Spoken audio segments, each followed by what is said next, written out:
Bismillahirrahmanirrahim. Assalamualaikum warahmatullahi wabarakatuh. Jumpa lagi dengan saya di Abil Maiwa Channel.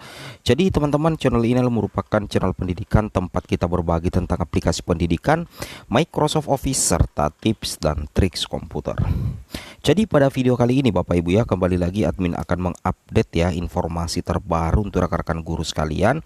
Di sini kami ingin menginformasikan ya sebuah info yang sangat mendesak ya untuk PPK dan tentunya juga untuk rekan-rekan guru sekalian terkait pendataan guru honorer. Tapi sebelum itu, bagi rekan-rekan guru yang baru menemukan channel ini, silahkan tekan tombol subscribe dan aktifkan lonceng notifikasi agar setiap hari Bapak Ibu bisa mendapatkan informasi terbaru dari kami. Dan bagi rekan-rekan yang suka video ini, silahkan like, dan yang tidak suka silahkan dislike. Oke, tanpa panjang lebar lagi, kita langsung saja to the point ke informasinya. Di sini ada berita yang sangat fresh Bapak Ibu ya. Di sini dikatakan di cpnn.com ya, pendataan honorer paling lambat 30 September. Seleksi P3K 2022 diundur. Nah, ini yang jadi pertanyaan tanda besar. Apakah pendataan honorer yang dikatakan itu paling lambat 30 September, apakah nanti berimbas kepada seleksi atau jadwal seleksi P3K 2022 sesuai dengan timeline yang ada Bapak Ibu ya. Nah, di sini kita langsung to the point saja ke informasinya.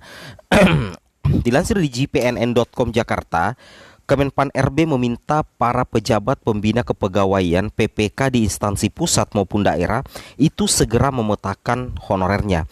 Jadi 2 hari yang lalu ya Bapak Ibu ya, atau 1 hari yang lalu, ini memang lagi trending-trendingnya ya, terkait instruksi dari Kemenpan RB agar setiap PPK yang ada di Pemda itu segera memetakan data honorernya. Bahkan di sini sudah dijelaskan bahwa ada tenggat waktu pendataan honorer itu paling lambat 30 September 2022 Bapak Ibu ya. Dan tentunya ada konsekuensi jika tidak memetakan dan melaporkan pemetaan guru honorer ke Kemenpan RB paling lambat 30 September 2022. Nah, di sini dikatakan bahwasanya lewat tanggal tersebut maka data pegawai non ASN belum masuk ke BKN maka dianggap tidak memiliki honorer lagi. Tentunya ini sangat berbahaya Bapak Ibu ya. Ini sangat berbahaya jika seandainya Pemda lambat untuk memasukkan data honorer ke BKN, karena nantinya lewat dari tanggal 30 September ya, maksudnya 2022, itu daerah yang tidak mengajukan atau tidak melaporkan pendataan honorernya dianggap tidak memiliki honorer lagi. Nah, tentunya siapa yang dirugikan? Ada 2 pihak yang dirugikan, tentunya Pemda dan juga honorer ya, dan juga termasuk guru honorer.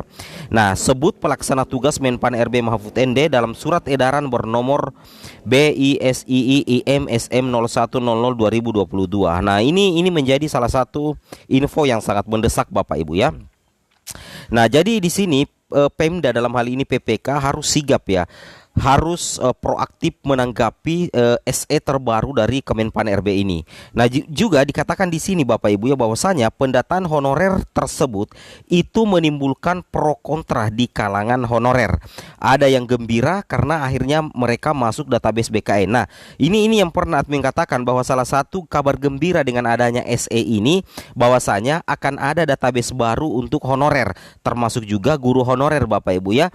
Karena selama ini yang kita ketahui bahwa database itu THK2. Nah, nantinya ketika sudah ada pendataan baru maka akan ada database terbaru dari BKN. Dan tentunya ini bisa menjadi barometer untuk pengangkatan honorer menjadi P3K. Ini menurut asumsi admin pribadi ya, terkait dengan database BKN. Seperti itu Bapak Ibu guru ya. Kemudian di sini dikatakan sebagian lagi protes karena pelaksanaan seleksi P3K dengan perjanjian kerja tahun ini bakal molor ya. Jadi ada yang menghubungkan bahwasanya pendataan honorer itu berimbas nantinya di seleksi P3K. Tapi ya seperti itulah Bapak Ibu ya, kita tunggu saja bagaimana juknis terbaru dari P3K. Kita tidak usah dulu berbicara jadwal seleksi, tetapi kita berbicara sudah adakah juknis terbaru dari SSCISN, sudah adakah aturan baru tentang pendaftaran di Kemendikbud. Kan belum ada juga Bapak Ibu ya. Nah, jadi kita tetap tunggu ya di bulan Agustus sesuai dengan timeline yang ada. Nah, di sini katakan pendataan honorer itu paling lambat 30 September. Lalu kapan pelaksanaan seleksi P3K 2022? Kata Ketua Forum Honorer K2 Kabupaten Ponorogo Ajun kepada gpnn.com ya, Minggu 31 bulan 7. Nah, ini yang menjadi pertanyaan besar lagi ya. Nah, dia menilai pendataan honorer tersebut akan memperlambat proses seleksi P3K 2022, tapi mudah-mudahan saja tidak Bapak Ibu ya. Kemudian di sini kita lanjutkan, Ajun yang sehari-harinya sebagai perawat itu mempertanyakan bagaimana dengan sistem informasi sumber daya manusia kesehatan ya. Kami honorer K2 Nakes kan sudah masuk SIS DMK, buat apa lagi ada pendataan honorer, tanya dia. Nah, menurut Ajun yang mendesak saat ini adalah regulasi untuk P3K non guru. Sampai hari ini yang ada baru Permenpan RB guru, sedangkan Nakes belum terbit. Seharusnya kata Ajun Permenpan RB non guru segera diterbitkan. Hasil pendataan honorer akan diuji publik setelah 30 September dengan masa sanggah 14 hari. Jadi untuk pendataan honorer Bapak Ibu ya, nanti akan ada uji publik. Selain itu tentunya juga akan ada masa sanggah. Wow, ini luar biasa ya. Setelah 30 September nantinya Bapak Ibu guru ya. 30 September pendataan honorer, data diuji publik bulan Oktober. Akhirnya molor terus ucapnya. Dia juga merasa aneh mengapa harus ada pendataan lagi, padahal data honorer K2 sudah ada dan sangat valid. Ajun meminta data honorer K2 jangan dicampur dengan non K2 karena sudah tervalidasi. Oke. Nah, di sini juga dikatakan bahwasanya data honor K2 kenapa harus diulang-ulang? Lebih baik diterbitkan regulasinya, berikan kemudahan seleksi untuk honorer K2 biar negara ringan kalau segera tuntas, pungkasnya. Kemudian di sini sebelumnya Menpan RB ya menerbitkan surat edaran terbaru. Surat tersebut tertanggal 22 Juli Bapak Ibu ya, ditandatangani pelaksana tugas Bapak Mahfud MD, berisi tentang pendataan pegawai non ASN. Dalam suratnya Mahfud meminta setiap pejabat pembina kepegawaian P3K agar melakukan pemetaan seluruh pegawai non-ASN di lingkungan instansi masing-masing. Untuk pemetaan tenaga honorer, Mahfud MD mengeluarkan 5 instruksi kepada PPK yang harus dilaksanakan. Yang pertama adalah melakukan inventarisasi data pegawai non-ASN dan menyampaikan data tersebut ke BKN paling lambat 30 September. Kemudian adanya penyampaian data honorer harus disertai dengan SPTJM yang ditandatangani PPK.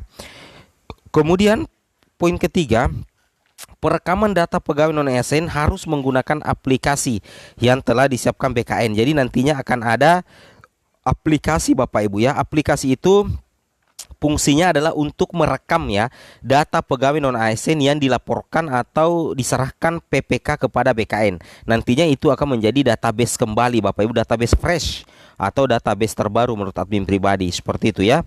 Nah, kemudian di sini kita bisa lihat lagi, bagi PPK yang tidak menyampaikan data pegawai non-ASN dianggap dan dinyatakan tidak memiliki pegawai non-ASN. Tentunya ini yang menurut admin sangat berbahaya Bapak Ibu ya. Ini yang sangat berbahaya kalau misalkan PPK tidak menyampaikan data pegawai non-ASN-nya. Itu nantinya dianggap ya bahwa Pemda itu tidak ada honorernya atau tidak ada pegawai non-ASN-nya. Tentunya ini yang harus diantisipasi Bapak Ibu ya. Selanjutnya untuk kelancaran pemetaan data pegawai non-ASN agar kiranya para PPK berkoordinasi dengan BKN dalam pelaksanaannya. Seperti itu Bapak Ibu ya. Nah, seperti itulah ya Bapak Ibu ya informasi terbaru dari kami. Semoga bermanfaat. Assalamualaikum warahmatullahi wabarakatuh.